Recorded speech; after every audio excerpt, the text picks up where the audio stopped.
Julia Barreto and Gerald Anderson engaged na.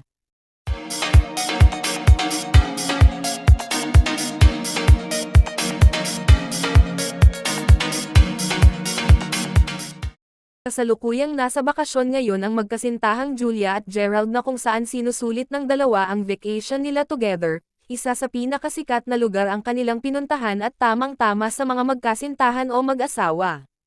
Panay post din si Julia ng sweet photos nila ni Gerald sa Instagram account na kung saan kitang-kita ang saya at nag-e-enjoy ang dalawa na magkasama. Hindi rin nagpatalo ang aktor na si Gerald at nagbahagi din ito ng ilan sa mga larawan ni Julia. Samantala naman, habang nasa ibang bansa ang dalawa ay may ibinahagi din silang isang nakakagulat na balita na siyang bumulaga at nakakuha ng atensyon ng mga netizen sa social media.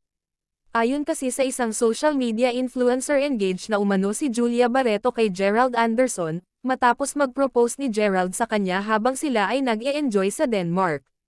Spotted kasi ang kamay ng aktres na si Julia na may suot-suot na singsing na tila parang flex na flex niya ito. Kaya naman dahil dito ay pinag-usapan at naging laman na naman ulit sila ng social media at mas lalo pang kumakalat ang balitang ito. Inulan din ng samot-saring mga positibong komento tungkol sa dalawa na kung saan madaming mga netizen ang natuwa at hindi makapaniwalang engaged na sila. Nagbigay din naman ng sariling pahayag si Gerald at Julia tungkol dito at mas lalo silang pinagkaguluhan ng mga netizen at tagahanga nila. And this are chika for today mga ka-showbiz, sana nag-enjoy kayo.